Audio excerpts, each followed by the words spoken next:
ভক্তগণ বলছেন, যদি নিজ বুদ্ধিপূর্বক চোখের পলক ফেলতে হতো তো ভগবান তোমাকে দর্শন করে আমি কোনোদিন আর চোখের পলক ফেলতাম না, কিন্তু ওটা আমার বুদ্ধির মধ্যে পড়ে না, ওটা স্বাভাবিক আপনি থেকেই চোখের পলক পড়ে যায়। বুদ্ধিপূর্বক নিজ ইচ্ছা শক্তির দ্বারা যদি চোখের পলক ওঠানামা করানো যেত, তোমাকে দেখার পরে আর আমার চোখে পলক আমি ফেলতাম না। কিন্তু চোখের পলক নিমেষ মাত্রই মনে হয় যুগ যুগান্তর তোমাকে হারিয়ে ফেললাম। এ প্রার্থনা কাদের? অনন্ত জন্ম ভগবান বিমুখ হয়ে আর সংসারের মুখী হয়ে আছি, বহির্মুখী হয়ে আছি, কিন্তু সে বেদনা তো জাগে না। ভগবান আমার জন্ম জন্মান্তরের সুখে দুঃখে আমার কাছে ছিল, কিন্তু আমি ভগবানের কাছেই যাইনি। তুমি মোর আনন্দ হয়েছিলে আমার খেলায়, আনন্দে তাই ভুলেছিলাম। দিনগুলো অবহেলায় কেটেছে, জন্ম অবহেলায় কেটেছে, তোমার কাছে যাওয়া হয়নি। তুমি সুর দিয়েছিলে, কিন্তু তোমার গান গাওয়া হয়নি। সুর দিয়েছো তুমি, আমি তোমার গান তো গাইনি। দুর্লভ কৃষ্ণ ভজনের সুদুর্লভ মনুষ্য জন্ম দিয়েছিলে, কিন্তু তোমার ভজন গাওয়া হলো না। সুর দিলে, কিন্তু তোমার গান গাওয়া হলো না। তোমার দিকে আমার দৃষ্টি যায়নি, আমি সংসারের দিকে, বহিরঙ্গ মায়ার দিকে তাকিয়েছিলাম। এই ব্যথাটা সাধকের প্রথমেই জাগা উচিত। তুমি ছিলে আমার কাছে, আমি তোমার কাছে যাইনি। আমাকে ছেড়ে তুমি যেতে পারো না, আমি তোমার অংশ, কিন্তু আমি আমার মনে, ভাবনায়, চিন্তায় তোমা থেকে অনেক দূরে সরে আছি। তুমি আমার মুখে তাকিয়ে আছো, কিন্তু আমি যে বিমুখ হয়ে আছি তোমার বিমুখ হয়ে। এই ব্যথাটা জাগতে হবে।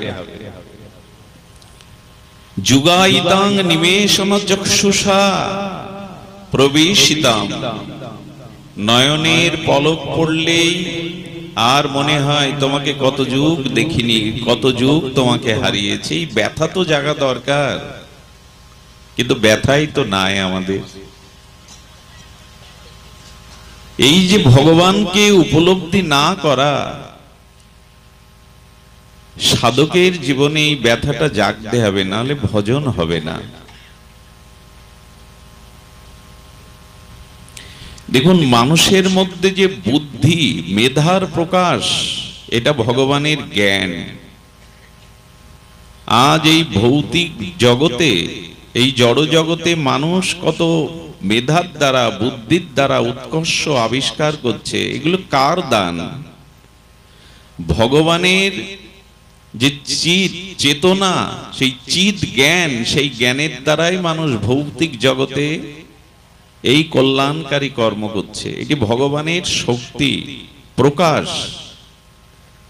মানুষের জীবনে আনন্দ না থাকলে মানুষ বেঁচে থাকতে পারত না। ভালোবাসা না থাকলে এই পৃথিবী মরুময়, সাহারা হয়ে যেত। এই আনন্দ, এই ভালোবাসা কোথা থেকে এসেছে? না, ভগবান সচ্চিদানন্দ আনন্দময়, পূর্ণ চিৎ আনন্দময়, সেই আনন্দেরই এক কণা আমাদের মধ্যে আছে বলেই পৃথিবী বেঁচে আছে। ভালোবাসা না থাকলে, সম্বন্ধ স্নেহ মমতা না থাকলে পৃথিবী বহু আগেই মরুভূমি হয়ে যেত, বাঁচতে পারত না প্রাণীগুলো। এই ভালোবাসা, এই আনন্দ কোথা থেকে এসেছে? তুমি আনন্দ ঘন মূর্তি, তুমি আনন্দের সাগর, তার চিৎকণ আনন্দ আমার মধ্যে দিয়েছ বলেই আমি বেঁচে আছি। আনন্দ অন্য কোথা থেকে আসে না, সচ্চিদ আনন্দই থেকে, ভগবান থেকেই আনন্দ আসে, মেধা আসে, বুদ্ধি আসে। মানুষের যে বিদ্যা, মানুষের যে দূরদৃষ্টি, এটাও সেই ভগবান সচ্চিদ আনন্দ, সৎ থেকেই তার অস্তিত্ব আছে। তো আমাদের জীবনে এই জগতে যে বুদ্ধি, যে জ্ঞানের প্রকাশ, যে আনন্দের প্রকাশ, এগুলি এসেছে আনন্দ থেকে, জ্ঞানময় পরম পুরুষ থেকে, সচ্চিদানন্দময় ভগবান থেকে এসেছে বুদ্ধির প্রকাশ, জ্ঞানের প্রকাশ, আনন্দের প্রকাশ। কিন্তু যেখান থেকে পেলাম, যা নিয়ে জগতে বেঁচে আছি, উপভোগ করছি, তাকে কি স্মরণ করি? যে মানুষ ভগবানের এই বিভাব, প্রভাব, ঐশ্বর্য, মাধুর্যকে দেখে না, যে মনে করে আমার বিদ্যা, আমার বুদ্ধি, আমার অনুশীলন, আমার পরিশ্রমের ফল এই জীবনে আনন্দ, ভালোবাসা, বিদ্যা, জ্ঞান, ইনি মূর্খ। সূর্য ব্যতীত পৃথিবীতে স্বয়ং প্রকাশ আলো কিছুই নাই, সবকিছু সূর্যের থেকে ধার করা। তেমন এই ভৌতিক জগতে যে বিদ্যা, বুদ্ধি, মেধা, জ্ঞান, চেতনা, বিকাশ, প্রকাশ, জীবনের পরম আনন্দ, এগুলি এসছে উৎসময় সচ্চিদানন্দ ভগবান থেকে। যারা ভুলে, সেই আনন্দকে ভুলে, সেই ভালোবাসাকে ভুলে, সেই জীবনের প্রকাশ, বিকাশ, জ্ঞান, চেতনা, উপলব্ধি ভুলে যারা শুধু টাকা রোজগার পেছনেই জীবন কাটিয়ে গেল, স্ত্রী পুত্রের ভরণ পোষণের চিন্তায় জীবন কাটালো, ভাগবত বলছেন কি তারা কি আর মানুষ? তারা তো পশুই। যারা জীবনে আনন্দকে উপলব্ধি করলো না, ভগবানের চেতনাকে উপলব্ধি করলো না, উৎসের সন্ধান করলো না, শুধুমাত্র টাকার পিছনে জীবনটা সমর্পণ করে দিল, স্ত্রী পুত্রের আসক্তি, সংসারের পিছনে জীবন যৌবন সর্বস্ব সঁপে দিল, ভাগবত বললেন এরা পশু স্তরে, এদের ভিতরে মানবিক গুণাবলী, মনুষ্যত্বের আত্মজ্ঞান এখনো উদয় হয়নি। আচ্ছা, বাড়িতে যে চাকর বাকর রাখে গৃহকর্তা, তো চাকর বাকর বা বাড়িতে সেবক, কাজের লোক মহাজনের ব্যক্তির সেবা করবে না মহাজন দাসের সেবা করবে? কোনটা? মহাজন কি দাসের সেবা করে? দাসই তো মহাজনের সেবা করে। তো আপনি টাকার সেবার জন্য জগতে এসেছেন না ভগবানকে আনন্দ দেওয়ার জন্য, আনন্দ পাওয়ার জন্য এসেছেন? আপনি কার দাসত্ব করছেন? রূপ যৌবনের, অর্থের, ক্ষমতার? এ তো কথা ছিল না। মহাপ্রভু বললেন জীব কৃষ্ণের দাস, কারণ কৃষ্ণ সচ্চিদ আনন্দময়।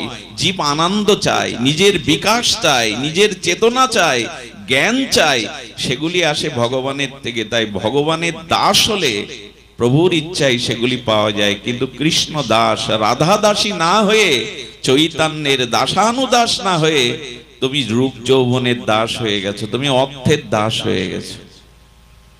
এটা জীবনের ব্যর্থতা নয় কি?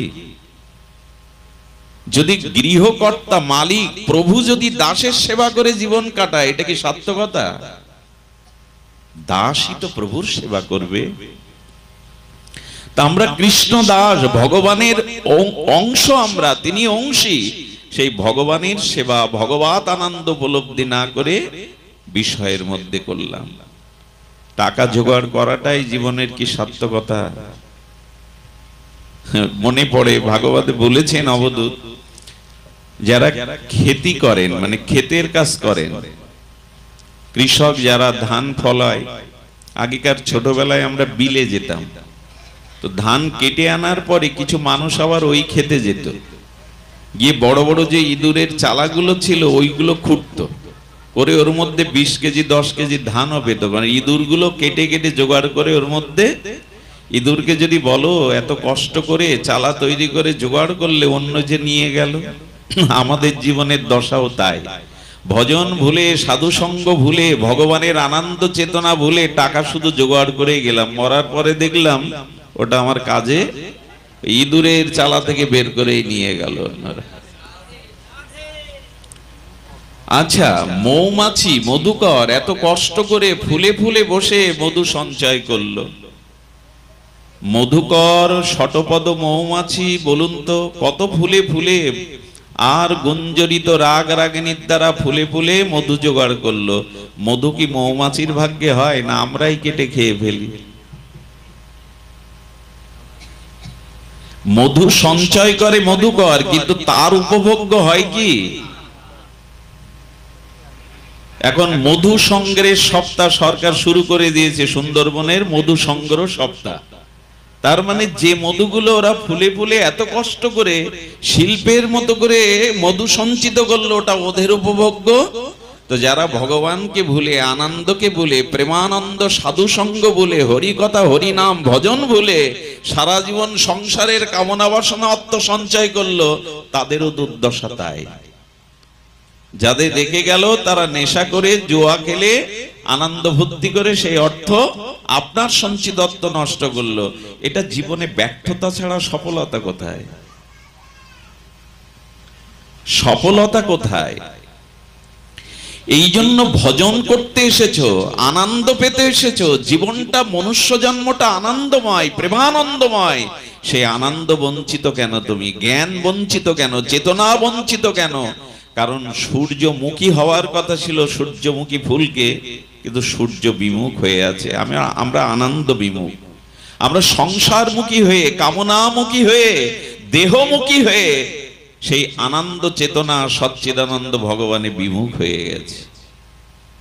আচ্ছা, প্রভাতে সূর্য উদয় হয় পূর্ব দিগন্তে আলোকিত হয়ে, তো কেউ যদি সূর্য বিমুখ হয়ে পশ্চিম দিকে মুখ করে বলে সূর্য আমায় আলো দিল না, আমার মুখকে সূর্য আলোকিত করলো না, বরণ করলো না, এটা সূর্যের দোষ কি? সূর্য পূর্ব দিগন্তে আলোকিত হয়ে উদয় হয়েছে, জগৎ প্রকাশ হয়েছে। আপনি পশ্চিম দিকে সূর্য বিমুখ হয়ে দাঁড়িয়ে বলছেন সূর্য আমাকে আলো দিল না। ঠিক আনন্দ আছে এই জগতে, মর জগতে, অনিত্য জগতে আনন্দ আছে। সেটা গোবিন্দের চরণের দাস হওয়াতে আনন্দ আছে, গোবিন্দের প্রেম ভক্তি আস্বাদনে আনন্দ আছে। কিন্তু আমরা যে বিমুখ, আমরা যে চিরকাল ভগবত বিমুখ, ভজন বিমুখ, তাই ভক্তের ব্যথা জাগাতে হবে যেন চোখের পলকেও মনে হয় তোমাকে অনেক যুগ দেখিনি। এগুলি কথার কথা নয়, এটি মহাপ্রভু অনুভব করছেন। মহাপ্রভু অনুভব করেও বলেছেন, ন ধনং ন জনং ন সুন্দরীং কবিতাং বা জগদীশ কামায়। হে প্রাণনাথ, হে প্রিয় পরম, আমি সুন্দরী রমণী চাই না, কবিত্ব প্রতিভা চাই না, ন ধনং, না মানুষের কাছে খ্যাতি চাই না, যেন জন্ম জন্মান্তরে রহিত কি তোমার সেবা করতে পারি, তোমার ভজন করতে পারি। এটা মহাপ্রভুরই উক্তি। কিন্তু এই মন্ত্র আজ আমরা আবৃত্তি করি না, এই মন্ত্র আমরা প্রার্থনার সুরে কীর্তন করি না। আমরা যা কীর্তন করি তা হলো এর বিপরীত। ধনং দেহি, যশং দেহি, পুত্রং দেহি। ধন দাও, পুত্র দাও, ক্ষমতা দাও, পদ প্রতিষ্ঠা দাও, জগতে সুখ্যাতি দাও। ঠিক মন্ত্রটা বিপরীত করে নিয়েছে। দাও, ভোগ বাসনা দাও, বিত্ত বৈভব দাও। এই জন্য শাস্ত্র বলছেন এবার একটু ভগবত বিমুখতা থেকে ভগবত মুখী হও।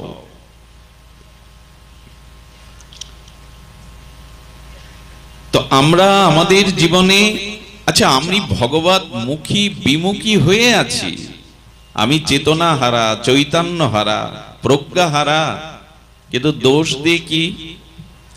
এক জঙ্গলে সাধুর কাছে গিয়ে আমার মতো মাদিস সংসারী জীব বলছে, বাবা সংসার আমাকে আষ্টে পৃষ্ঠে বেঁধে রেখেছে, ভজন করতে দেয় না। আমাদের কথা তো এটাই, সংসার আমাকে বেঁধে রেখেছে।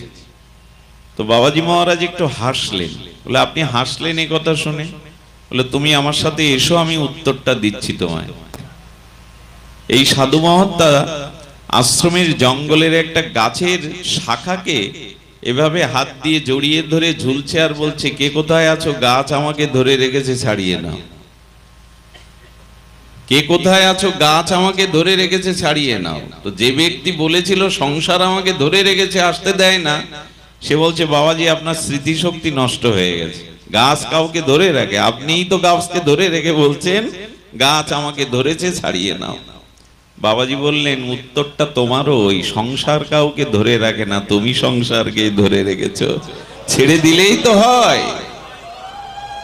আজ পর্যন্ত সংসার কাউকে ধরে রাখে না, আমরাই সংসারকে মায়ার দ্বারা জড়িয়ে ধরেছি। কিন্তু বলবার সময় বলি সংসার আমাকে বেঁধে রেখেছে। সংসার কাউকে বাঁধে না, সংসার সবাইকে ছেড়ে দেয়। আচ্ছা, আপনি যে নদীতে আজকে স্নান করলেন, আগামীকাল ওই ঘাটে ওই স্থানে স্নান করলে কি মনে করবেন কাল এখানে এই জলে স্নান করেছিলাম? প্রবাহিনী নদী, স্রোতস্বিনী নদীর সেই জল আর কালকের জল নাই। মানুষ এইটুকু বোঝে না যে সেকেন্ডটা, যে মিনিটটা, যে ঘন্টাটা, যে দিবসটা আমার জীবন থেকে চলে যাচ্ছে, আমি একরকম নেই তো, আমি ওই 1 সেকেন্ডের পুরনো হয়ে গেছি, 1 সেকেন্ডের মৃত হয়ে গেছি। মানুষ দিব্যি মনে আছে ভালোই তো আছে, কিন্তু না, প্রতি মানুষের অন্ত হচ্ছে, আয়ু ফুরিয়ে যাচ্ছে, সে মৃত্যুর দিকে এগিয়ে আসছে, কিন্তু মনে করছে আমি তো আছি।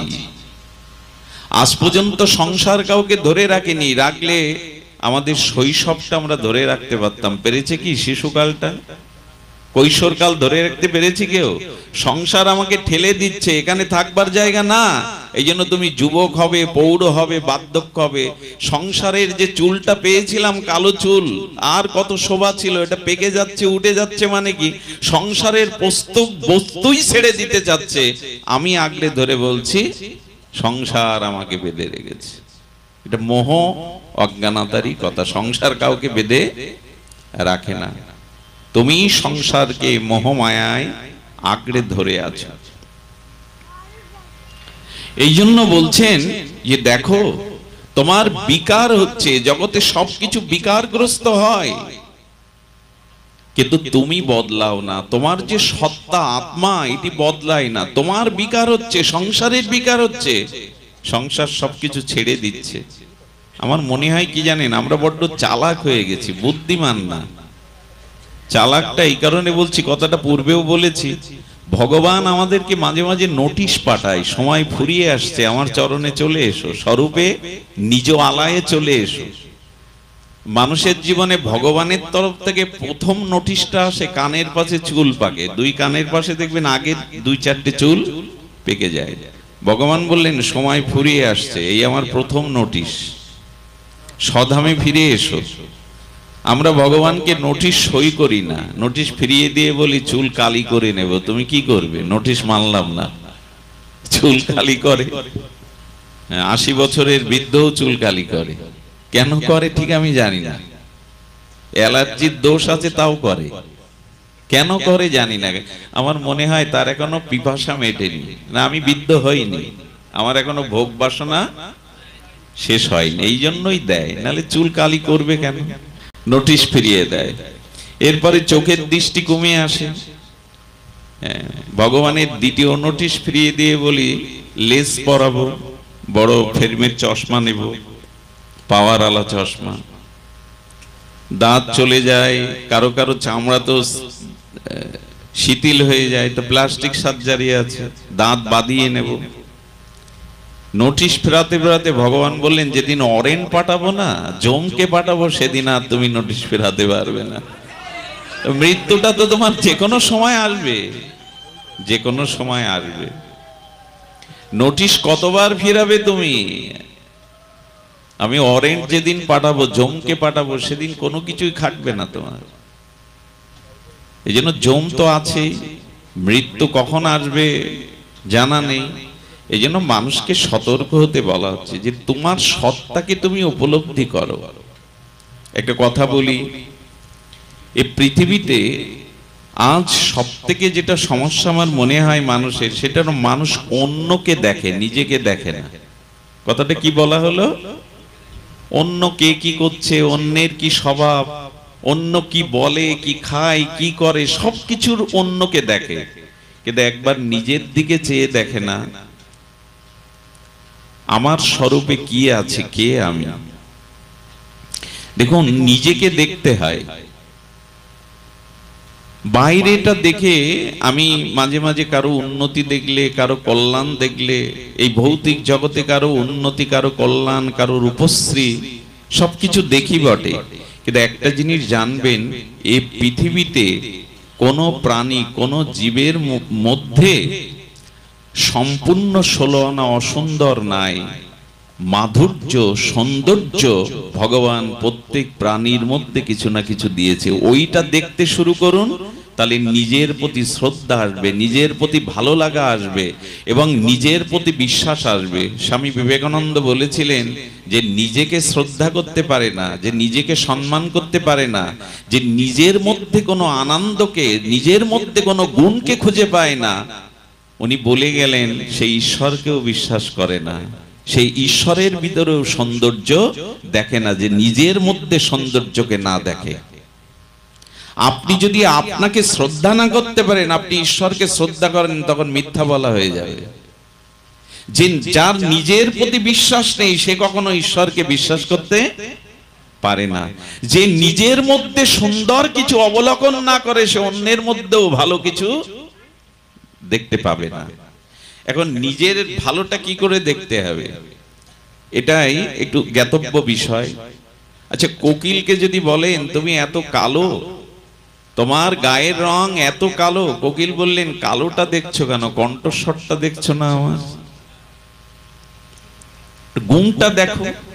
সমুদ্রকে যদি বলেন তোমার জল তো ক্ষার প্রদান, নোনা, পিপাসা নিবারণ করতে পারে না, আর তোমার জল বৃক্ষের স্কন্দে দিলে তো বৃক্ষ শুকিয়েই মারা যায়। সমুদ্র বলছে আমার নোনা জলটাই দেখলে, আমার গভীরতা দেখলে না।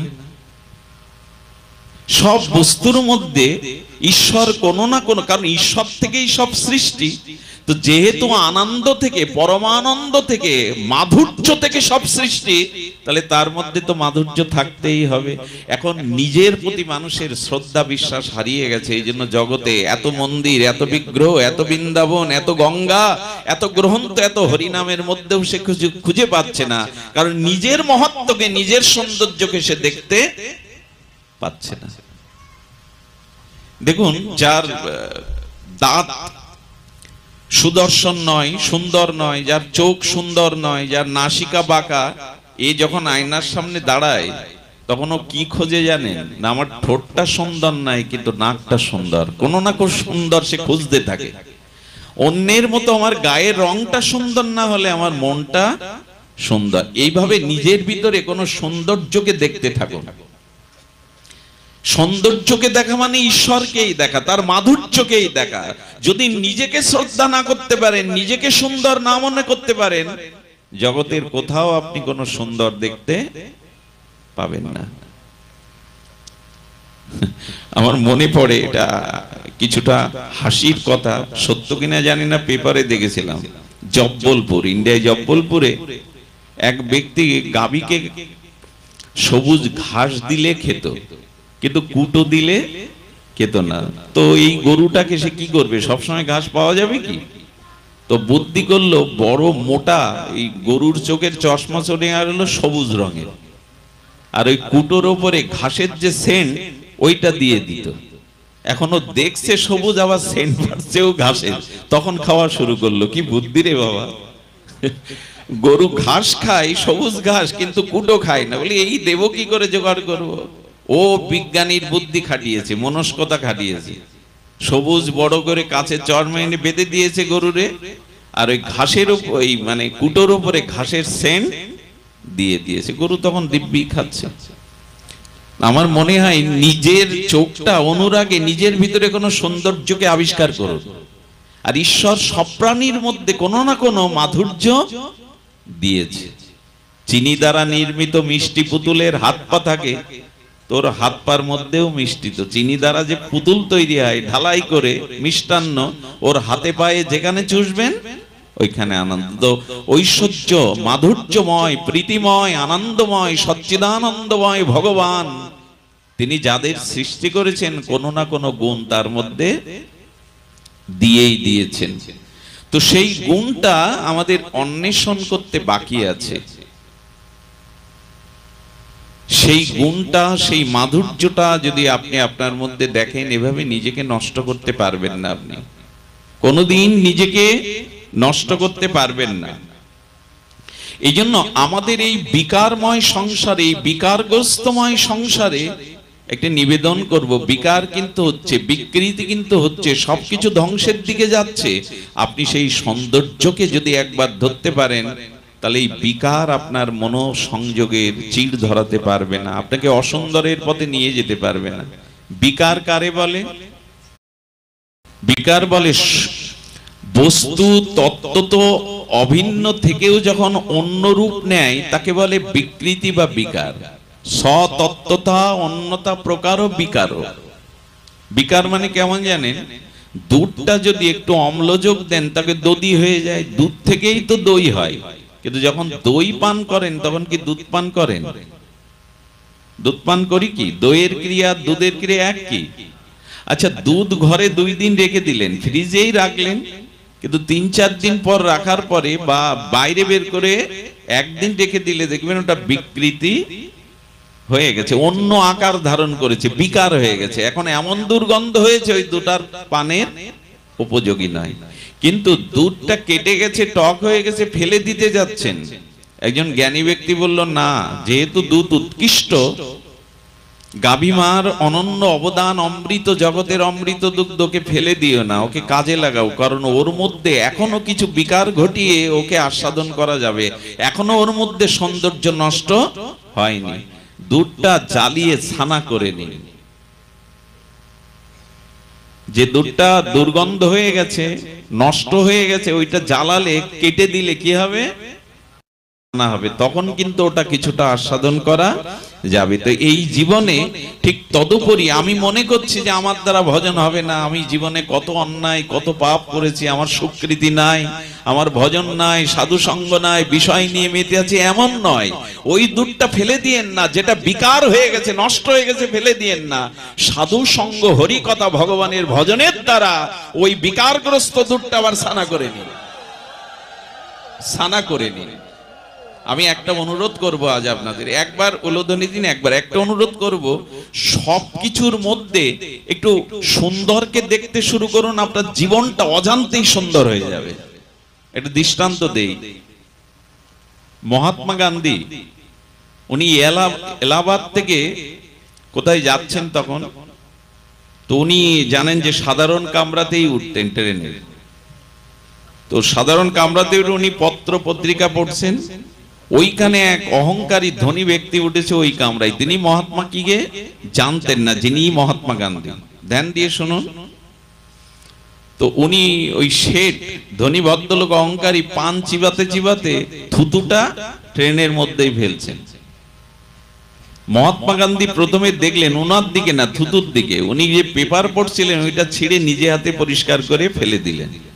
দ্বিতীয়বার আবার ফেললেন, আবার ওই একই কাজ করলেন। মহাত্মা গান্ধী একবারও ওনার দিকে তাকাচ্ছে না, ওইটা পরিষ্কার করে আবার পেপারের দিকে দৃষ্টি দিচ্ছে। 3 বার পরিষ্কার করার পরে বললেন, এ লোক কে রে, হাদা বোকা লোক নাকি, তাকায়ও না, এভাবে কিছু নষ্ট করছে, ও লোক পরিষ্কার করছে। এলাহাবাদ স্টেশনে যখন ট্রেন থামলো, কি বলবো, ওই ভদ্রলোক দেখছে যে সেখানে 50,000 অধিক লোক জয়গান করছেন মহাত্মা গান্ধীর। মহাত্মা গান্ধী কি জয়, ভারত মাতা কি জয়। উনি নামার পরে সবাই যখন প্রণাম করছে, মালা পড়ছে, বলছে সর্বনাশ, ইনি মহাত্মা গান্ধী, আর আমার থুতু উনি পরিষ্কার করেছেন কয়েকবার, একবারও তাকাননি। হ্যাঁ, দেখুন ওনার এই গুণটা দেখে চরণে পড়ে বললেন, গান্ধীজি, আমি ভগবানের কাছেও ক্ষমা পাবো না যদি আপনি কৃপা করে ক্ষমা না করেন। উনি কাঁধে হাত রেখে বলছেন, এখানে আপনার দোষ তো আমি দেখি না, আপনার তো কোনো দোষ নাই। বলে, আমার দোষ দেখেননি তো আপনি কি দেখেছেন? বলে, শোনো, আমি গীতা থেকে শিখেছি, আমাদের আর্য বৈদিক সনাতন ধর্ম থেকে শিখেছি, যে স্থানে বাস করতে হয় সেই স্থানটা সুন্দর করার দায়িত্ব তারই যে বাস করে। যেহেতু আমি এই কামরাতে কিছুক্ষণ অবস্থান করছি, এই জন্য এখানে সৌন্দর্যটা রক্ষা করা আমার ধর্মীয় দায়িত্ব। এতে তোমার তো কোনো দোষ নেই, পরিষ্কার করার দায়িত্ব তো আমার ঘর তো আমাকেই পরিষ্কার করতে হবে।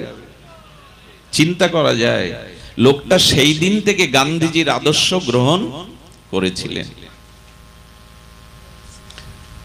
আমার বলবার অভিপ্রায় হলো এই, আপনি কোনো কিছুর মধ্যে যদি দোষ না দেখে সুন্দর করার প্রয়াস থাকে, আপনি না আপনার দেখা দেখি অনেক মানুষই সুন্দর হয়ে পড়বে। আমাদের বোম্বেতে গৌড়ীয় কিছু আচার্য তাদের ব্যক্তিগত গাড়ি ছিল না, একটা আশ্রমে যাচ্ছেন বাবাজি মহারাজরা, খুব বিখ্যাত বাবাজি মহারাজ, নৈয়ায়িক প্রবক্তাগণ। তার মধ্যে একজন বৃদ্ধ স্বামীজি আছেন, তিনি খুব প্রজ্ঞাবান। তো ওই যে অটোতে করে যাচ্ছেন, সামনের একটা অটো এসে করেছে কি, খানাখন্দে যে জল ভর্তি হয়ে আছে বৃষ্টির জল, ওতে চাকাটা এমন করে ব্রেক করেছে, সেই জল এনে সব বাবাজিদের মুখে, সেই রাস্তার জল এসে মুখে পড়েছে। ড্রাইভার তো মারামারি করবে, বাবাজিদের মুখে লেগেছে, আর মূল স্বামীজির একটা ঠোঁটে এসেও পড়েছে। এই যখন সবাই খুব ক্ষিপ্র হয়েছে, তাড়াতাড়ি গাড়ি চালিয়ে ওকে বেড দেবে, তখন বাবাজি মহারাজ বললেন, ভগবানের কি কৃপা গোবিন্দের। বলে এর মধ্যে কৃপা কি দেখলেন? বললেন সারা জীবন গোবিন্দের চরণামৃত পেলাম, আজ মটরামৃত পেলাম, দেখলাম মটরামৃত কেমন। যেই বলেছে স্বামীজিরা হেসে উঠেছে, ড্রাইভারও হাসছে। ড্রাইভার বলছে, বাবাজি এক কথাতেই আপনি আমার রাগ কমিয়ে দিলেন, আমি তো সামনে গিয়ে ওকে ধরতাম। বলে সারা জীবন গোবিন্দের চরণামৃত পেয়েছি, আজ মটরামৃত পেলাম, মোটর গাড়ি। একটা শব্দ তাদের স্মৃতিকে, ভাবটাকে পরিবর্তন করে দেয়, একটা শব্দ। আপনি সবকিছুর মধ্যে ওই যে নেগেটিভ দেখবেন, কালো কিছু দেখবেন, এতে আপনার জীবনই কালো হয়ে যাবে, ধ্বংস হয়ে যাবে। মানুষের আজ বর্তমান সব থেকে বড় রোগ হয়েছে এটাই, কেউ কোনো কিছুর মধ্যে ভালো দেখতে চাইছে না। ধ্বংসের মাঝে দাঁড়িয়েও পাহাড়েও ফুল ফোটাতে পারেন আপনি। এই জন্য দয়া করে ভালো কিছু, সুন্দর কিছু নিজের মধ্যে, অন্যের মধ্যে দেখতে থাকুন, দেখবেন অজান্তেই আপনি আপনার জীবন কিছুটা পরিবর্তন করে ফেলেছেন। সুন্দরকে দেখলেই তো সুন্দর হওয়া যায়, অসুন্দর দেখলে, এই জন্য বললেন সজ্জনা গুণমিচ্ছন্তি মধুমিচ্ছন্তি শটপদা মক্ষিকা ক্ষতমিচ্ছন্তি দোষমিচ্ছন্তি বর্বরা। ঋষিদের এই বাক্যটি আমার বড় বড় হৃদয়ে লাগে, কতবার, কত কোটিবার, শতবার যে উচ্চারণ করেছি। বলে সজ্জনা গুণমিচ্ছন্তি, এ পৃথিবীতে সজ্জনকে, ঋষি প্রশ্ন করছেন, উত্তর দিচ্ছেন, পৃথিবীতে সাধুজনকে। বলে অন্যের মধ্যে যে গুণ দেখে সেই হলো সাধু। আর আর পৃথিবীতে সব থেকে বর্বর অসভ্য ব্যক্তিকে, যে অন্যের মধ্যে দোষ দেখে। এর দুটো দৃষ্টান্ত দিয়ে দিচ্ছেন, মক্ষিকা ক্ষতমিচ্ছন্তি। দেখবেন শতপদ মৌমাছি, সে ফুলে বা মধুতেই বসে, কিন্তু ক্ষতস্থানে বসে কি, মৌমাছি ক্ষতস্থানে বসে, পুজ রক্ত আবর্জনা স্থানে বসে না। কিন্তু সাধারণ মাছি দেখবেন ফুলে না বসে, যেখানে পুজ রক্ত ফোড়া ঘা আছে ওইখানেই বলবে। সজ্জনা গুণমিচ্ছন্তি, সেই গুণী যে অন্যকে সজ্জন জ্ঞান করে, অন্যের ভিতরে গুণ দেখে। আর সেই বর্বর অসভ্য যে অন্যের মধ্যে সর্বদা দোষই দেখে। এই স্বভাবগুলো না বদলালে, এই স্বভাবগুলো পরিবর্তন না করলে, আমি আমার বলবার অভিপ্রায় যেটি ছিল সেটা নিজের ভিতরে সৌন্দর্যকে দেখা। আমি প্রাথমিক ভূমিকায় আমরা সেই সৌন্দর্যের উপাসনায় ব্রতী হয়েছিলাম, নিজের ভিতরে কিছু সৌন্দর্যকে দেখা। আর এই জগৎ তাদের কাছে সুন্দর যারা অন্তরে সুন্দরকে উপলব্ধি করতে পারে। মধুবার্তা মধুরিতায়তে রসবৈষা অব্যয়ং লব্ধা রসনন্দী, সবকিছু রস, সবকিছু মধুময়। আছো অনল আনিলে চির নভনীলে ভূধর সলিলে গহনে, আছো বিটপি লতায়, জলদেরও গায়, আছো শশী তারকায় তপনে। আমি নয়নে বসন বাঁধিয়া আধারে মরিগো কাঁদিয়া, আমি দেখি নাই কিছু, বুঝি নাই কিছু, দাও হে দেখায়ে বোঝায়। এই হলো কবির উপলব্ধি। আছো অনল অনিলে চির নভনীলে ভূধর সলিলে, তুমি নাই কোথায় প্রভু? তোমার আনন্দ, তোমার সৌন্দর্য কোথায় নাই? আছো বিটবি লতায় জলদেরও গায়, আছো শশী তারকায় তপনে। কিন্তু আমি নয়নে অজ্ঞানতার বসন বেঁধে আমি দেখতে শিখিনি, উপলব্ধি করতে শিখিনি। তাই কবির শেষ প্রার্থনা নিবেদন, দাও হে শেখায়ে বুঝায়, দাও আমাকে এইটা উপলব্ধি করিয়ে দাও। সেই মায়ার আমার পর্দাটা সরিয়ে আমাকে উপলব্ধি করাও, আমি যেন সুন্দরকে দেখতে পারি। মধুরম মধুরম মধুরম, সবকিছুই মধুবার্তা। কিন্তু জগৎ আজ মধুময় কিছু দেখতে পাচ্ছে না বিধায় আমাদের জীবন আজ আনন্দ হারা, আনন্দ বঞ্চিত, অভিশপ্ত জীবন। আসুন এই অভিশপ্ত জীবনকে, নিরানন্দময় জীবনকে, এই জন্ম মৃত্যু চক্রের অন্ধকার থেকে নিজেকে মুক্ত করবার আমরা মন্ত্র গ্রহণ করি। এর মন্ত্র একটাই, দদামি বুদ্ধি যোগম। ভগবান আপনাকে সেই বুদ্ধি দান করবে, তেষাং সতত যুক্তনাং ভজতাম প্রীতিপূর্বকম অনিত্যম অসুকম ইমম প্রাপ্য ভজস্বমাম। গোবিন্দ বললেন আমার ভজন করো, আমার ভজনের মধ্যে দিয়েই তোমার নূতন দুয়ার খুলবে, উন্মোচন হবে তোমার মাধুর্য দৃষ্টি, প্রেম দৃষ্টি। তুমি শুধু মানুষ থাকবে না, মনুষ্যত্ব অর্জনের পর তুমি দেবতারও আসনে বসে যাবে যদি তুমি সুন্দরকে উপলব্ধি করো। আর এটা আসবে ভজনের দ্বারা। কিসের দ্বারা আসবে? ভজনের দ্বারা। এখন ভজনটা কি সেটি আমরা এখন জানবো। ভজন কি? আহা, ভজন থেকে তো ভক্তি আসে, তো সেই ভজনটা কি? ভজনটা হলো অনুসন্ধান করা। খুব ধ্যান দিয়ে শুনতে হবে। এবার আমরা মূল কথায় প্রবেশ করি। ভজনটা হলো খোঁজ করা। একটু সরল বাংলায় অনুসন্ধান না বলে বলা হবে খোঁজ করা। অর্থাৎ যাকে হারিয়ে ফেলেছি, যাকে ভুলে গেছি, বিস্মরণ হয়ে গেছি, তাকে খোঁজ করার নাম হলো ভজন। অর্থাৎ ভগবানকে অনুসন্ধান করা, ভগবানকে খোঁজ করার নাম হলো ভজন। তো খুঁজছি তো আমরা অনেকেই, 20 বছর হলো দীক্ষা নিয়েছি, সাধু সঙ্গ করছি, হরি নাম করছি, খুঁজছি তো। খুঁজে ভজনটা যথাযথ হচ্ছে না কেন? যাকে খুঁজছি তাকে পাচ্ছি না কেন? এই প্রশ্ন তো আসতেই পারে, আসে না বাবা? খুঁজে পাচ্ছি না, খোঁজা হচ্ছে। খুঁজে অনুসন্ধান করে বহুদিন ধরে খুঁজছি, জন্ম জন্মান্তরের, কিন্তু অনুসন্ধান করে খোঁজ করেও পাচ্ছি না। বললেন না, শুধু অনুসন্ধান করা, ভগবানকে খোঁজ করাটা ভজন নাই, ওর সাথে আর একটা জিনিস যুক্ত করতে হবে, তবে ভজন হবে। কথাগুলি খুব মার্মিক, একটু আমাদের একটু অনুসন্ধিচ্ছা দৃষ্টি দিয়ে শুনতে হবে। খোঁজের সাথে সাথে আপনার রুচি থাকতে হবে। কি থাকতে হবে? আরেকবার বলুন, কি থাকতে হবে? রুচি। রুচি এবং খোঁজ যখন দুটো একাকার হবে তখনই তার নাম হয় ভগবত ভজন। আচ্ছা, কারো রুচি আছে, খোঁজ নেই, তারও ভজন ঠিক ঠিক হচ্ছে না। আর কারো খোঁজ আছে, রুচি নাই, কোনটাই ভজনে পরিপূর্ণতা। এই যে এখানে এসেছি, কত দূর থেকে ছুটে এসেছি, খোঁজ করতেই তো এসেছি, অনুসন্ধান করতেই তো এসেছি ভগবানকে, ভক্তিকে, প্রেমকে, ভজনকে।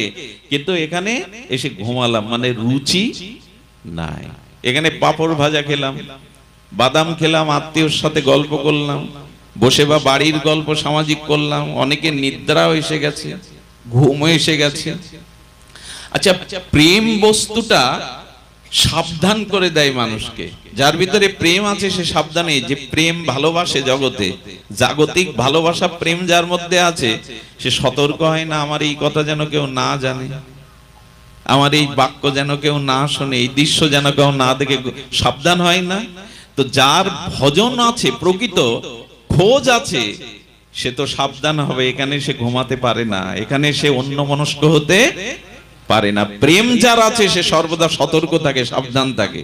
এটা কেন কেউ না জানে, কেউ বুঝতে না পারে, আমাদের এই কথা যেন অন্য কেউ না শুনে। প্রেমই তো সাবধান করে দেয়। দেখবেন এখানে এসে যাদের অলসতা আসে, নিদ্রা আসে, অন্যমনস্ক আছে, তারা জানবেন তারা খোঁজ করছে কিন্তু রুচি নাই। রুচি মানে ক্ষুধা, রুচি মানে ক্ষুধা। শুধু নাম জপ করলে হবে না, শুধু সাধু সঙ্গ গেলে হবে না, ওই খোঁজের সাথে সাথে যেদিন আপনার রুচি আসবে, এই দিনটা আপনার ভজন শুরু হবে, তার আগে ভজন শুরু হবে না। এক ত্রিকালজ্ঞ মহাযোগীর কাছে কি বললেন, বাবা বড় অভাব আমার, একটা বরদিনকে আমি পরশ পাথর পেতে চাই। পরশ পাথর পেলে তো লোহা সোনা হবে, আর অভাব থাকবে না। গুরু মহারাজ বলেছিলেন, এই অভূতপূর্ব প্রবচনটি জানিয়েছিলেন, দৃষ্টান্ত উদাহরণটি। তো বললেন, বাবা তুই এক কাজ কর, লোহার শিকল তোর গলে ঝুলিয়ে রাখ, দেখে অমুক সমুদ্রের তীরে গিয়ে যত পাথর নুড়ি পাবি একটা একটা করে ওই শিকলে, লোহার শিকলে স্পর্শ করাবি। যেদিন যে পাথরের দ্বারা, স্পর্শের দ্বারা ওই লোহার শিকল সোনা হয়ে যাবে, ওই পরশ পাথর উক্তি পেলেই তোর সমস্ত অভাব দূর হবে। তবে হ্যাঁ রুচি রেখে, শ্রদ্ধা রেখে সোয়াস, কারণ সব পাথর তো আর পরশ পাথর হবে না। তবে আশীর্বাদ করছি, পরশ পাথর তুই অবশ্যই পাবি। এমন ত্রিকালজ্ঞ মহাত্মা যদি আশীর্বাদ বধ দিয়ে দেয়, ও প্রথমে 2 মাস খুব আগ্রহ ভরে পাথর দেখতো, ওতে ছোঁয়াতো, ওইদিকে তাকাতো, তারপরে ফেলে দিত। স্পর্শ করালে সোনা হয়নি, তার মানে এটা পরশ পাথর নয়। 2-3 মাস যেতে যেতে ওর মনে ওই যে রুচি কমে গেল। কি কমে গেল না, সব পাথর কি আর পরশ পাথর হয়? তাহলে তো কুড়িয়ে নিয়ে সবাই রাজা হয়ে যেত। তখন কি করে জানেন, রুচি নাই, ওই অভ্যাস বশত ছোঁয়াতে হয়, দেখে না ফেলে দেয়, ছোঁয়াতে হয়, দেখে না ফেলে দেয়। হঠাৎ ও ওই দিকে তাকিয়ে দেখে শিকলের দিকে চকচক করে উঠেছে সোনা। বলে হাই রে, তার মানে এতদিন পরে পেয়েছিলাম, হাতে করে ছুঁয়েও ছিলাম, সোনাও হয়ে গেল, কিন্তু রুচি বা শ্রদ্ধা না থাকায় তাকে আমি হাতে করে আবার ফেলে দিলাম। কবে কোন হরি কথায়, কোন সাধুর পরশে আপনি পরশ পাথর স্পর্শ পেয়ে ভক্তি হবে জানেন না। তাই রুচি রেখে দিন, শ্রদ্ধা হারা হবেন না, না হলে পেয়েও হারাতে হবে। এখন আমরা অনেকেই খোঁজ করছি, মানে নাম জপ কীর্তন সবকিছু করছি, কিন্তু রুচি আছে কিনা। রুচি না থাকলে, রুচি এবং খোঁজ দুটো একত্রিত হলেই তাকে বলে ভজন বা ভক্তি। এখন এটা বাড়ান, আপনি দেখবেন রুচি না থাকলে ভগবানও কিছু, দুর্যোধনের 56 ব্যঞ্জন যখন দুর্যোধন খেতে বলছে, গোবিন্দ বললে দেখো সেই তো খেতে পারে যার রুচি আছে, যার ক্ষুধা আছে, আমার তো ক্ষুধা নাই। তার মানে আপনার জীবনে ক্ষুধাটা থাকতে হবে, রুচিটা থাকতে হবে, এরই নাম ভজন। এখন একটু নিজের দিকে প্রশ্ন করুন তো, দুটো একসাথে আমার আছে কিনা। রুচি আছে তো? রুচি যদি থাকতো তাহলে মালা জপ করতে করতে মাথা ঘা লাগতো না সামনে। সারাদিন পর 4 মালা করতে বসেছি নিয়ম রক্ষার্থে, গুরুদেব বলে দিয়েছেন, ভাগবত পাঠক বলেছেন, তো 4 মালা একটু নিয়ম রক্ষা, কাশি টানতে, হরে কৃষ্ণ ঝিমাচ্ছে। আবার কেউ টিভি দেখে আবার মালাও জপ করে, দুটোই রক্ষা করছে। টিভি দেখছে সামনে, আবার বসে গুরুদেব বলেছেন নিয়ম রক্ষা করতে হবে, কাশি টানার মতো রুচি নেই। আচ্ছা, আমি আগেই বলেছি প্রেম সাবধান করে দেয়। খুব ক্ষুধার্ত ব্যক্তির চোখে ঘুম আসে তো, যার খুব পেট জ্বালা করছে 2-3 দিন খাদ্য, তার আর স্বপ্ন, তার আর ঘুম, তার আর ভালো বিছানা, শুধু ছটফট করবে ক্ষুধার জ্বালায়। তো ওই যে বললেন, যেমন যুগায়িতাং নিমেষানাং চস্কু, একটা পলক পড়লেই যদি মনে হয় প্রভু তোমাকে কত যুগ হারিয়ে ফেললাম, এরই নাম ক্ষুধা, এরই নাম রুচি। তাহলে মিলিয়ে নিন, যখন ভগবানকে খোঁজার সাথে সাথে আমার রুচিটা বাড়বে, ক্ষুধাটা বাড়বে, তখনই আপনার ভজন হবে। না হলে কোটি জন্ম করো যদি নাম সংকীর্তন, তবু না মিলিবে ব্রজেন্দ্র, ততদিনও আমার ব্রজেন্দ্রনন্দ মিলবে না, কখনো মিলবে না। এই জন্য শাস্ত্রে বলেছেন যে দেখুন, এই রুচি যতদিন আপনার আসবে, রুচির ভিতরে যতদিন আপনি প্রবেশ না করছেন, দেখবেন সারাদিন আপনার মুখে কিছু যায়নি, দুটো মুড়ি চিবাবেন সন্ধ্যাবেলায়, দেখবেন ওটা অমৃতের মতো মনে হচ্ছে। হরি কথাতে আমরা আনন্দ পাই না কেন জানেন? রুচি নাই। ক্ষুধার্ত মানুষ যদি খালি মুড়ি চিবায় না, ওইটা তার কি হয়? আনন্দময় হয়ে ওঠে। কিন্তু ক্ষুধা না থাকলে, রুচি না থাকলে রাজভোগও আপনার উপভোগ্য হবে না। একটা দৃষ্টান্ত দেই, গাভীগুলোকে রুটি দেন, অন্ন দেন, ঘাস কোটো দেন, সব খাবে, ওই সময় কিন্তু ওরা খায় না। গাভীগুলো ওই সময় গলৎকরণ করে, ভেতরে প্রবেশ করায়। খায় কখন জানেন?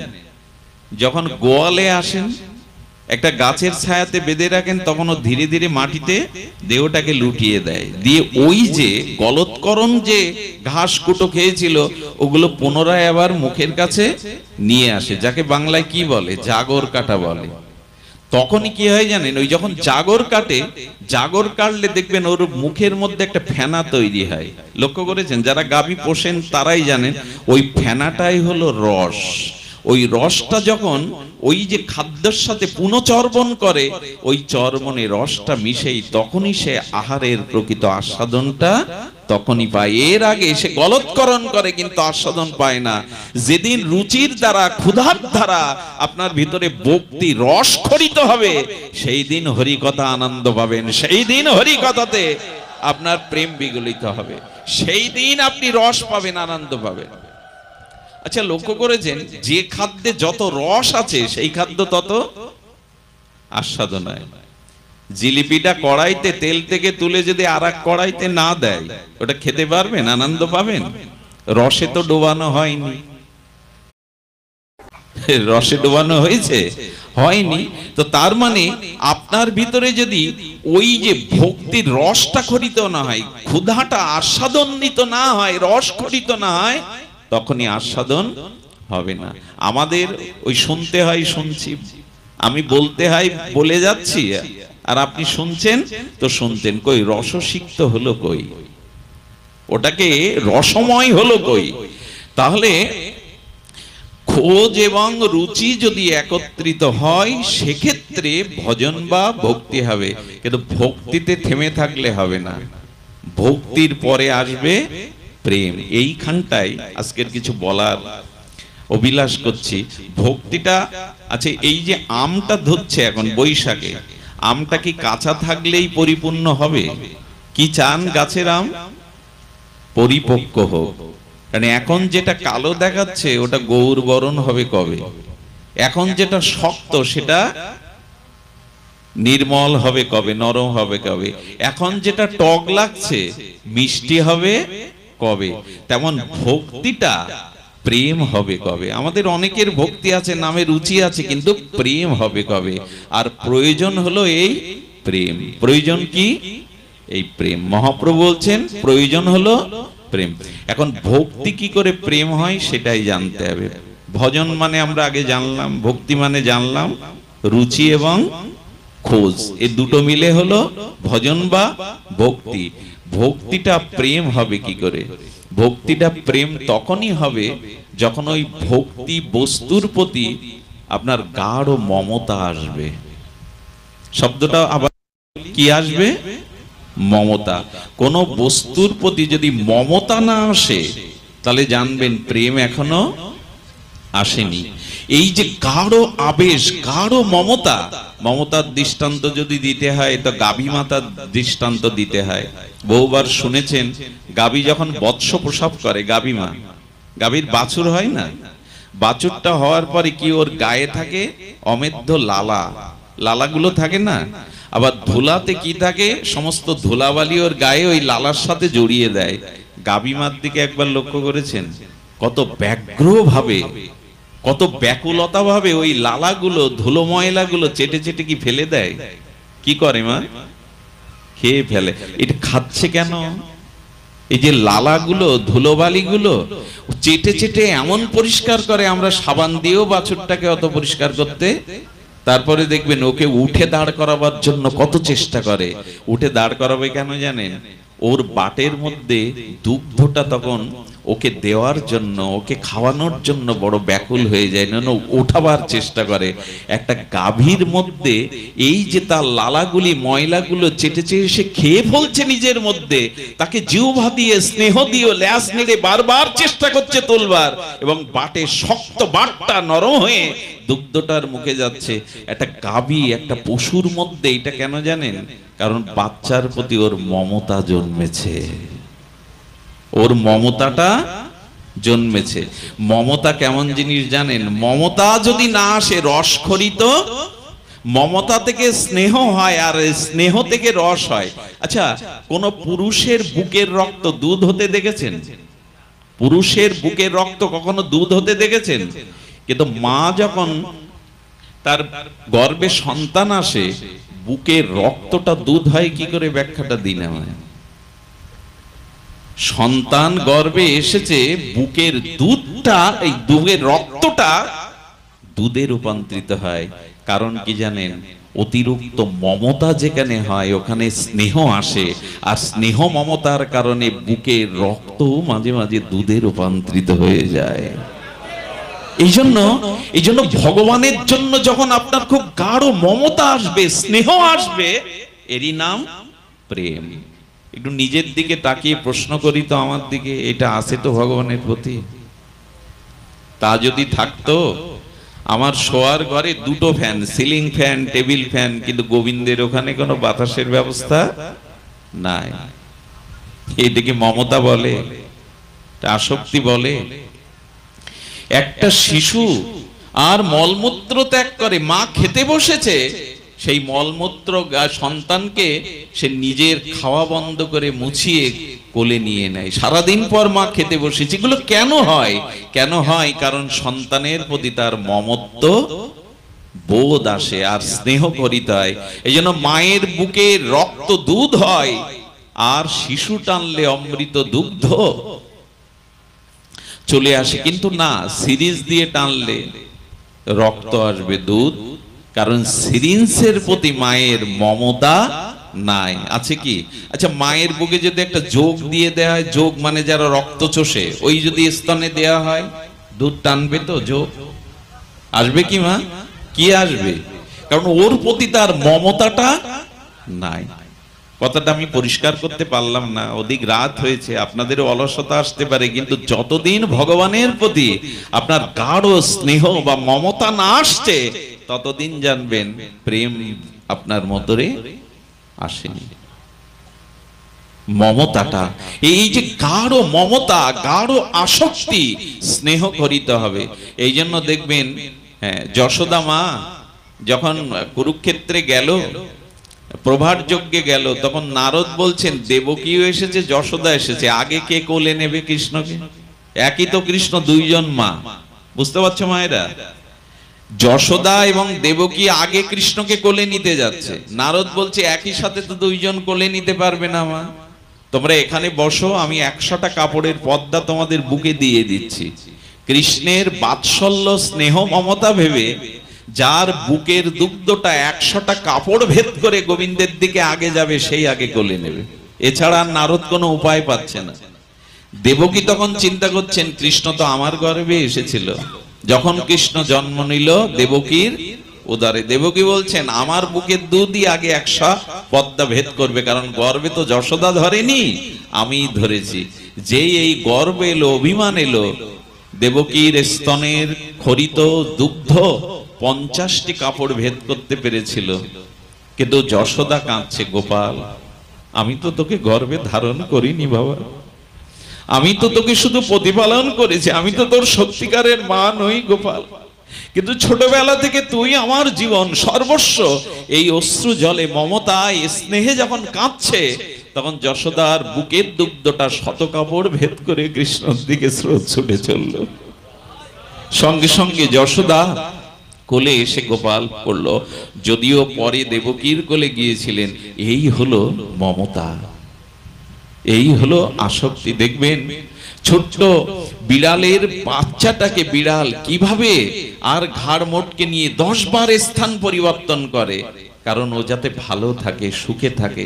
এই জন্য ভগবানের প্রতি যতদিন আপনার মমতা না আসবে, স্নেহ না আসবে, জানবেন প্রেম ভক্তি নামক জিনিস আপনার মধ্যে আসেনি। আর কি জানেন, শাস্ত্রে বলেছেন যে প্রেমের আর দুটো স্বভাব আছে। প্রেম যখন আপনার মধ্যে আসবে, তার দুটি স্বভাব প্রকাশ পাবে। যে দুটি না প্রকাশ পায়, তাহলে জানবেন প্রেম এখনো আপনার মধ্যে। লক্ষ্য তো প্রেম, লক্ষ্য তো ভগবৎ প্রেম। দুটো লক্ষণ কি? প্রেমে পিপাসা থাকবে আর প্রেমে অতৃপ্ততা থাকবে। কি কি বললাম? যদি মা একটু শুষ্ক কথা, এগুলো মন দিয়ে শুনতে হবে মা। শুধু লীলা কথা শুনে শুধু আবেগ আসলেই হবে না। প্রেম ভক্তি কি বস্তু, এটা তো তত্ত্ব তো জানতে হবে। প্রেমে দুটি জিনিস থাকতে হবে, না হলে জানবেন আপনার ভিতরে প্রেম এখনো আসেনি। একটা কি বললাম? পিপাসা আর একটা হলো অতৃপ্তি। পিপাসা মানে অতৃপ্তি, পিপাসা মানে আরো আরো আরো চাই, আরো চাই। তৃষ্ণা কখনো পরিপূরণ হবে না। তৃষ্ণা যেখানে নিরন্তর বেড়ে যায়, জানবেন এটা প্রেমের লক্ষণ। আচ্ছা, এতবার কৃষ্ণ হরে কৃষ্ণ নাম বলেন, আপনাদের অরুচি আসে নাম বলতে? আছে কি? এতক্ষণ ধরে এই গরমে হরিকথা শুনছেন, প্রায় মানুষের অরুচি আসলে এখানে বসতো, সে কষ্ট করে আসতো। তার মানে পিপাসা শুধু নিবারণ হয় না, পিপাসা আরো বাড়ে। আবার কবে শুনতে পাবো, আবার কবে হরিকথা শুনবো, আরো কত শুনবো। এভাবে পিপাসা যখন উত্তর উত্তর বেড়ে যায়, পিপাসার যখন শান্তি হয় না, এরই নাম প্রেম। প্রেমের লক্ষণ কি? পিপাসা মিটবে না, আরো বাড়বে। আর কি? আর প্রেমের তৃপ্ততা কখনো সীমা দেওয়া যাবে না, যে এইটুকু পেয়েছে আর প্রয়োজন নেই। যত পিপাসা বাড়বে তত অতৃপ্তি আসবে। কই হলো না তো, কই আমার কৃষ্ণ ভজন হলো না তো।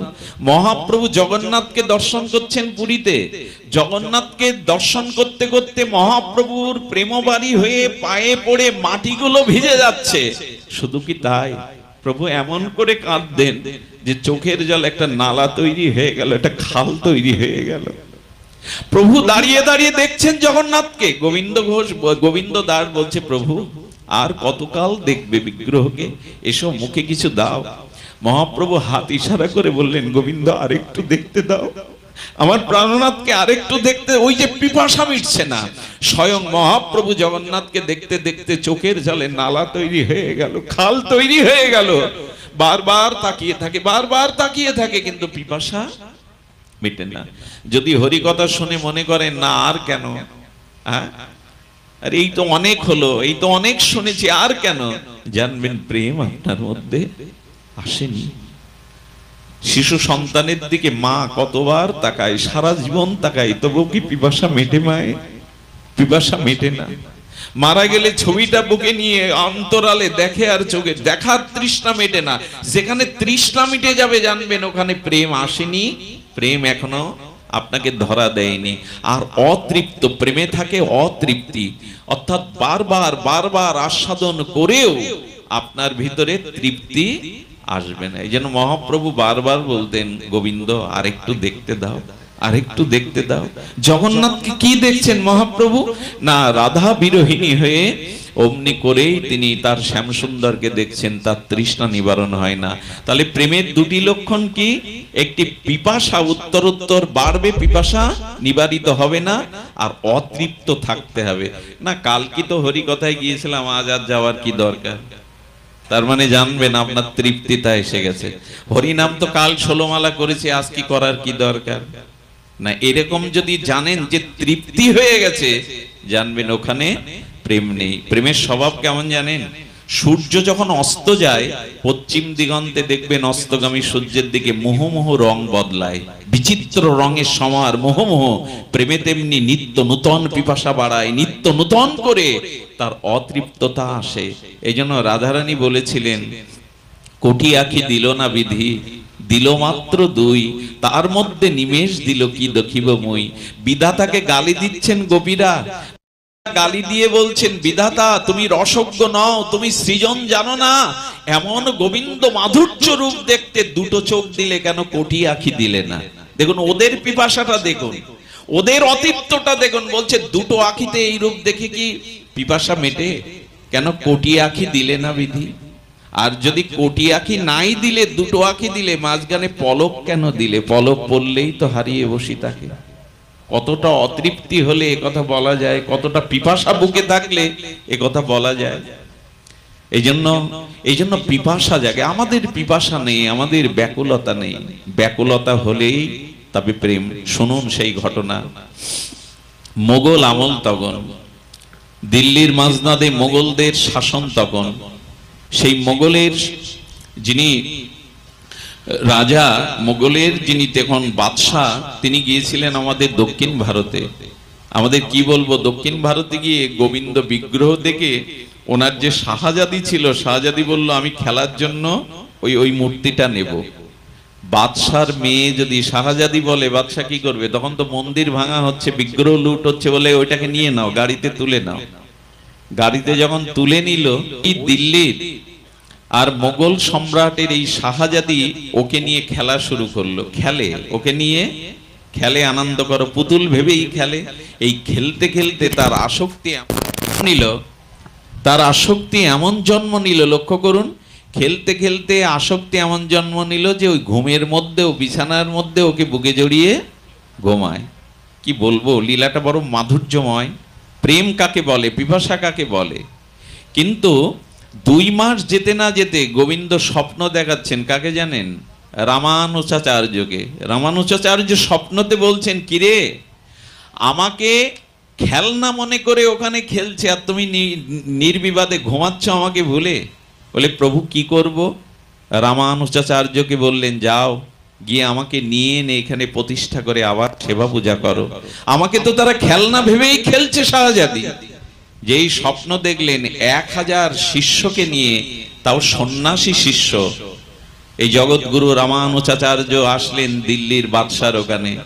এসে বললেন, আপনার শাহজাদির কাছে আমার প্রাণনাথ আছে, গোবিন্দ আছে, আমি নিতে এসেছি, তিনি আমাকে নির্দেশ করেছেন, ওটা খেলনার জিনিস নয়, আপনি দিয়ে দিন। বাদশাহ কি আর সহজে ছাড়ে?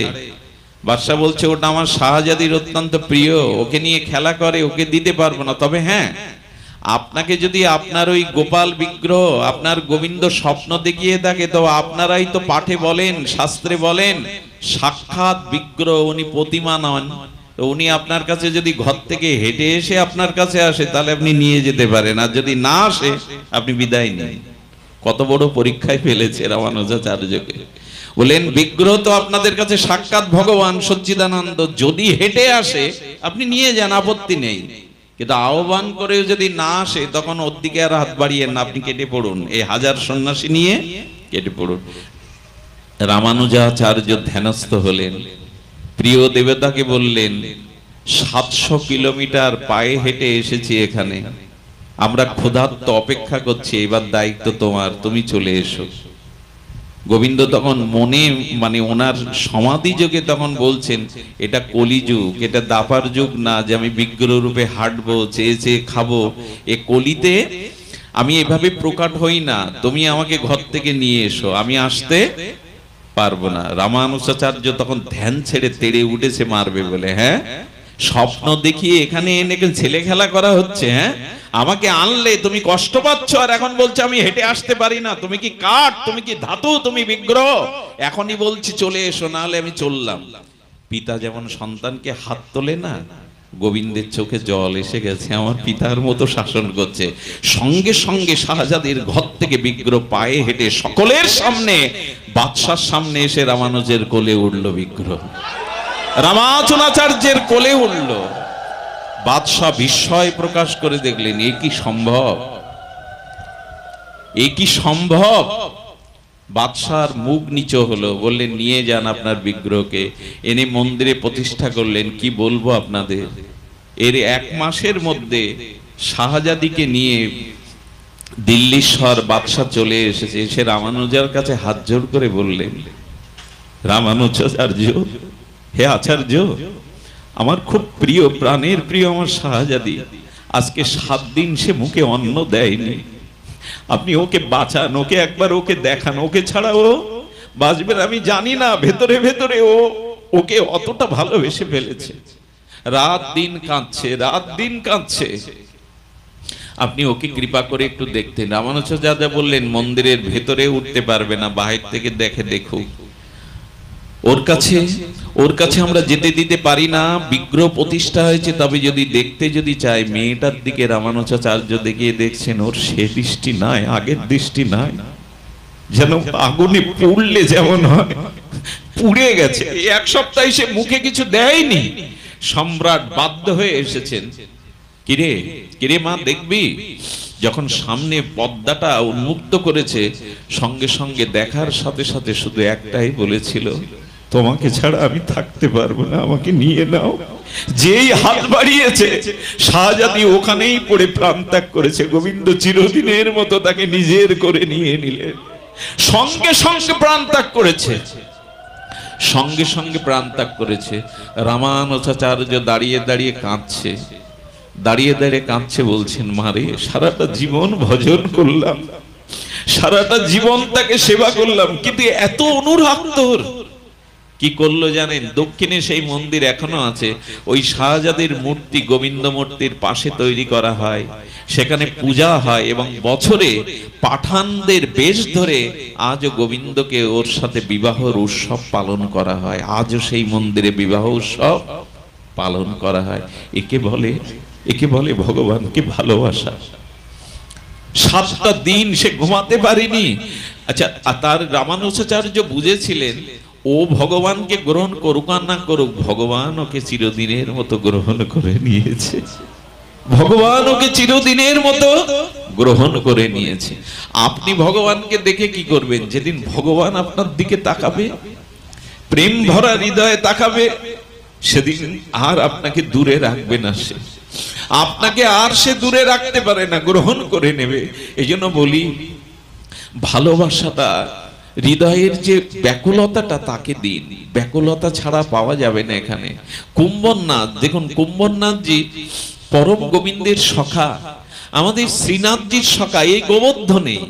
এই গোবর্ধনের শ্রীনাথজি সখা কুম্ভনাথজি। এই চরিত্র আমার বড় ভালো লাগে। দেখুন, ভক্ত হয়েছে গোবিন্দের সখা, কিন্তু বাড়িতে কোনো আয়না নেই, জানেন? কি বলবো আপনাদের, তিলক করে কি জানেন? একটা স্বচ্ছ জল রাখে একটা পাত্রে, ওই জলের পাত্রে নিজের ছবিটা দেখে তিলক করে। ঘরে একটা আয়নাও নাই। আর কি করে জানেন? কেউ আসলে বসবার জায়গা কি দেয় জানেন? যে ঘাসগুলো শুকিয়ে গেছে, ওই ঘাসগুলো দিয়ে আসন তৈরি করা, কারো বসবার জায়গাও নাই। এই কুম্ভনাথজিকে দেখতে এসেছিলেন তৎকালীন ওই প্রদেশের রাজা। এসে বললেন, কুম্ভন, আমাকে বসতে দিয়েছোটা ঘাসের চাটায়, আর তুমি মেয়ের কাছে তিলক করবে বলে আয়না চাইছো। ও বলছে, চিড়িয়া খা গিয়া, দর্পণ চিড়িয়া খা গিয়া, মানে জলটা চড়ুই পাখি এসে খেয়ে গেছে, আমি তোমাকে একটা দর্পণ দিই। বললেন, না, দর্পণ আমি নেব না। আচ্ছা, তোমার ঘরটা বেঁধে দিই। বলেন, এই ঘরেই যে আমার পরম শান্তি, আপনার কাছ থেকে আমি ঘর নিতে পারবো না। তখন বলছে, তাহলে ওই মুদি দোকানকে বলে যায়, তোমার সারা বছরে যা লাগবে ওর থেকে তুমি নিও, আমাকে অন্তত এই সেবার সুযোগ তুমি দাও। কুম্ভনাথ, তুমি গোবিন্দের প্রিয় সখা, তুমি শ্রীনাথজির সখা, এইটুকু সুযোগ দাও। রাজাকে বললেন, আমার মহাজন তো আছে, আমার দোকানও আছে, আমি আর অন্য দোকানে যাব কেন? সেই তো আমায় সব দেয়। বলে, কোথায় তোমার দোকান? এখানে একটা দোকান ছাড়া তো নাই। হাত ধরে একটা সবজির ক্ষেত দেখিয়ে আর একটা কুলের গাছ দেখিয়ে বলছে, এই হলো আমার দোকান। এখানে এই শাক সিদ্ধ করে আমি কুম্ভনাথজিকে আমি শাক সিদ্ধ করে দেই, আর এই কুল বা ফল হলেই দেখে এই দোকান তো আছে, আমি আপনার দোকানতে ধার নিতে। স্বয়ং ভগবানের সখা যে, তার এই রূপ দশা। আচ্ছা, আপনারা কি বলবেন? ভগবান তোমাকে এত ভালোবাসে, ওকে কিছু দিতে পারো না? বললেন, এর মধ্যে দিয়েই তিনি আস্বাদন করেন। কুম্ভনাথ কি করতেন জানেন? বড় মার্মিক লীলা গো। কুম্ভনাথজি আজও সেই জমিটা আছে গোবর্ধনের পাশে, গেলে দেখে আসবেন। ওখানে উনি হাল দিয়ে চাষ করতেন। তো হাল দিয়ে চাষ করে যখন চাষ করতেন, তখন শ্রীনাথজি অর্থাৎ গোবিন্দজি বীজগুলো পিছনে আঁচলে রেখে বীজগুলো গর্তে গর্তে বপন করে দিতেন। উনি নাঙল চাষতেন আর বীজগুলো সাক্ষাৎ গোবিন্দ বীজগুলো বপন করতেন। এই ক্ষেতটা গোবর্ধনে এখনো আছে। তো যখন এই করতে করতে সন্ধ্যা হয়ে গেছে, মন্দিরে ঘন্টা পড়েছে। যেই মন্দিরে ঘন্টা পড়েছে, কুম্ভনাথ বলছেন, আমি চললাম, থাকতে হয় তুমি থাকো, আমি চললাম। যেই বলছে, বলে, শোনো কুম্ভনাথ, তুমি হাত মুখ ধুয়ে নিচ্ছ কুয়োর জল থেকে, মন্দিরে যাবে কেন? আরে মন্দিরে তো আমি এখানে তোমার পিছনে, তুমি মন্দিরে যাবে কেন? কি বললো জানে? এই দেখুন সিদ্ধান্তটা ভক্তের। বলেন, দেখো, তুমি প্রেমের কারণে আজ আমার পেছনে বীজ বপন করছো খেতে। বলে, সেই বিগ্রহ তো আমি, তোমার পিছনে সাক্ষাৎ মন্দিরে যাবে কেন? বলে, প্রভু যাব কেন? শোনো, আজ প্রেম আছে তাই তুমি আছো, যদি প্রেম না থাকতো তাহলে তুমি আমার পেছনে এভাবে বীজ বপন করতে না, ছুটে বেড়াতে না। কিন্তু এই প্রেমটা আমি পেয়েছি মন্দিরে তোমায় দর্শন করে করে। তুমি আজ আছো, কাল নাও থাকতে পারো, কিন্তু মন্দিরের বিগ্রহ তুমি চিরদিনই থাকবে। তাই আমার কাছে মন্দিরের বিগ্রহ তোমার থেকে মহিমা। উনি মন্দিরে গেলেন, ভজনে কতটা রুচি হলে এটা হয়। সাক্ষাৎ ভগবান খেতে দাঁড়িয়ে বলছেন মন্দিরের তুমি চিরদিনের, ওখানে গিয়েই তো তোমার প্রতি আমার ভক্তি হয়েছে। আছে তো বিগ্রহের প্রতি এরকম মমতা আছে তো আমাদের। মাকড়সার জাল পড়ে গেছে ঠাকুরের আসনে, কতদিন ভালো করে তাকে শয়ন দেয়া হয় না। হ্যাঁ, যে ঋতুতে যে ফল যে সবজিগুলো উঠে ওটা আগে ভগবানকে দিতে হয়, ভগবানকে দিতে হয়। আমরা এই নীতিগুলো ভুলে গেছি। আপনাদের লীলাটি আগেও শুনেছি। আমাদের উত্তর ভারতের এক ভক্ত গেলেন বাজারে বাতাবি লেবু কিনতে, কারণ ওইটা পেলে পিপাসা কম লাগে, একটু গরম পড়েছে তো। বাতাবি লেবুটা যখন আনতে গেছে দোকানদারকে বলছে এটা কত দাম, বলেন এটা 8 আনা। যেই পকেটে 2 টাকা ছিল, 1 টাকা বের করে নিতে যাবে, রাজার সেনারা এসে বলছেন বাতাবি লেবু রাজার জন্য কিনতে এসেছে, ওকে এটা দেওয়া যাবে না, আমরা 1 টাকা দিচ্ছি, দিয়ে দাও। সঙ্গে সঙ্গে এই ভক্তটি বলছেন ওটা আমি গোবিন্দের সংকল্প করে নিতে এসেছি, আমি 2 টাকা দেব, দিয়ে দাও। তখন বলছে আমরা রাজার সেনা, ওকে দেওয়া যাবে না, আমরা 10 টাকা দিচ্ছি, দিয়ে যাও। ও বলছে আমি 20 টাকা দেব, পকেটে আছে কত, 2 টাকা। এমন করতে করতে রাজ সেনারা 90 টাকায় উঠলো। তৎকালীন 90 টাকা মানে কল্পনাও করা যাবে না, ওর সবকিছু বেচলেও 90 টাকা হবে না। ও বললে আমি 100 টাকা দেব, হাত জোড় করছি আমাকে দাও, ওটা মনে মনে আমি প্রভুর জন্য নিতে এসেছি। রাজার সেনারা মনে করলো 100 টাকা 90 টাকা দিয়ে গেলে জবাব দিতে পারবো না, দাম তো 8 আনা, রাজকোষের পয়সা নষ্ট করছি, রাজা খুশি হবে না, উল্টে আমাদের উপরে যাও অন্য দোকানতে নিয়ে যায়, ওকে দিয়ে দাও। বলে দাও 100 টাকা।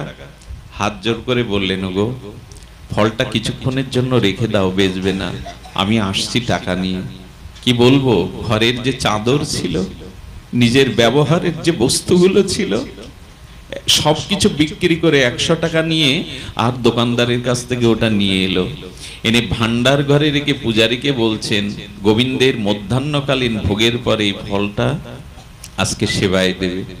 যখন মধ্যাহ্নকালীন ভোগ লাগিয়ে পূজারী ভান্ডার ঘরে নিতে এসছে, তখন বলছেন ফল তো নাই, ফল তো এখানে নাই, কেউ হয়তো নিয়ে গেছে।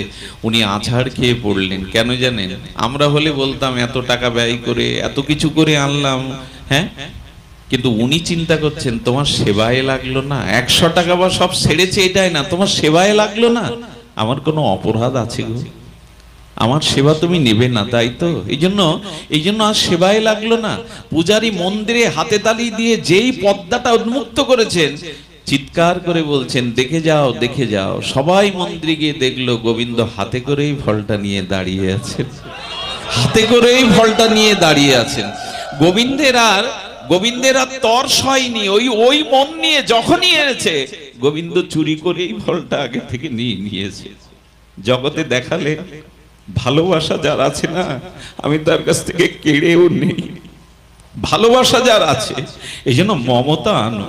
এরকম কোটি জন্মেও নাম সংকীর্তন হরি কথায় যদি মমতা না আসে, ভগবানের প্রতি প্রীতি না আসে, জানবেন কিছুই হয়নি, কিছুই হয়নি। মমতা চাই, রসখরিত হওয়া চাই, পিপাসা চাই, অতৃপ্ততা চাই। যদি অতৃপ্ততা আসে তখনই জানবেন যে প্রেম আপনার মাঝে উকি দিয়েছে। সেই ভাব থেকে ভক্তি, ভক্তির পরিপক্কতা থেকে বিশুদ্ধ প্রেম আপনাকে স্পর্শ করেছে। এই জন্য চাই এই ব্যাকুলতা।